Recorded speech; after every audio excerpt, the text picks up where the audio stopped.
ಹುಲಿ ಕುಣಿತದಲ್ಲಿ ಜನಪ್ರಿಯತೆ ಪಡೆದುಕೊಂಡು ಪೊಣ್ಣು ಪಿಲಿ ಎಂದೇ ತುಳುನಾಡಿನಾದ್ಯಂತ ಪ್ರಸಿದ್ಧಿ ಪಡೆದಿರುವ ಸುಷ್ಮಾ ರಾಜ್ ಮನೆಯಲ್ಲಿ ಸಂಭ್ರಮ ಜೋರಾಗಿದೆ.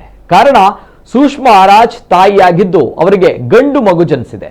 2024ರ ಮೇನಲ್ಲಿ ನಿಶಾನ್ ಎಂಬುವರ ಜೊತೆಗೆ ನಟಿ ಸುಷ್ಮಾ ರಾಜ್ ಮದುವೆಯಾಗಿದ್ರು. ಇಬ್ರು 10 ವರ್ಷಗಳಿಂದ ಪ್ರೀತಿಸಿ ಕುಟುಂಬಸ್ಥರ ಒಪ್ಪಿಗೆಯೊಂದಿಗೆ ವೈವಾಹಿಕ ಜೀವನಕ್ಕೆ ಕಾಲಿಟ್ಟಿದ್ರು. ಸುಷ್ಮಾ ರಾಜ್ ಪತಿ ಜಿಮ್ ಟ್ರೈನರ್ ಆಗಿದ್ದಾರೆ. ಅಲ್ಲದೆ ಬಾಡಿ ಬಿಲ್ಡಿಂಗ್ ಕ್ಷೇತ್ರದಲ್ಲೂ ಕೂಡ ಹೆಸರು ಮಾಡಿದ್ದಾರೆ. ಸುಷ್ಮಾ ಅವರು ದುನಿಯಾ ವಿಜಯ್ ಅವರ ಮಾಸ್ತಿಗುಡಿ ಸಿನಿಮಾದಲ್ಲೂ ಕೂಡ ನಟಿಸಿದ್ದಾರೆ. ಅಷ್ಟೇ ಅಲ್ಲದೆ ಹುಬ್ಬಳ್ಳಿ ಹುಡುಗ ಮಂಗಳೂರು ಹುಡುಗಿ ಧಾರಾವಾಹಿಯಲ್ಲೂ ಕೂಡ ನಟಿಸಿದ್ರು. ಹುಲಿ ಕುಣಿತದಲ್ಲಿಯೇ ಪಳಗಿರುವ ಸುಷ್ಮಾ ಅವರು ಸಾಕಷ್ಟು ಕಡೆ ಹುಲಿ ಕುಣಿತ ಪ್ರದರ್ಶನ ನೀಡಿದ್ದಾರೆ. ಅಷ್ಟೇ ಅಲ್ಲದೆ ಟಿವಿ ಈಗಿನ ಕಲರ್ಸ್ ಕನ್ನಡ ವಾಹಿನಿಯಲ್ಲಿ ಪ್ರಸಾರವಾಗಿದ್ದ ಇಂಡಿಯನ್ ರಿಯಾಲಿಟಿ ಶೋನಲ್ಲೂ ಕೂಡ ಭಾಗವಹಿಸಿ ಟಾಪ್ 4 ಸ್ಥಾನ ಪಡೆದುಕೊಂಡಿದ್ರು. ಮಾಡೆಲ್ ಆಗಿಯೂ ಕೂಡ ಅವರು ಕೆಲ ಜಾಹೀರಾತುಗಳಲ್ಲಿ ಕಾಣಿಸಿಕೊಂಡಿದ್ದಾರೆ.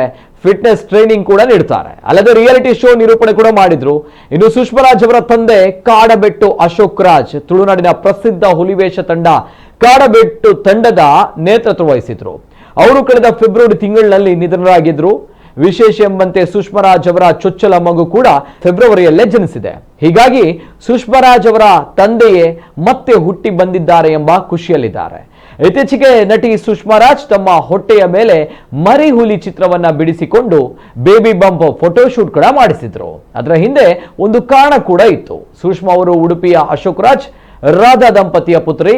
ಸುಷ್ಮಾ ರಾಜ್ ಅವರ ತಂದೆ ಸುಮಾರು 35 ವರ್ಷಗಳಿಂದ ಹುಲಿ ಕುಣಿತ ತರಬೇತಿ ನೀಡ್ತಾ ಇದ್ರು. ತಂದೆಯಂತೆ ಮಗಳು ಕೂಡ ಸುಷ್ಮಾ ರಾಜ್ ಹುಲಿ ಕುಣಿತದಲ್ಲಿ ಪಳಗಿದ್ದಾರೆ.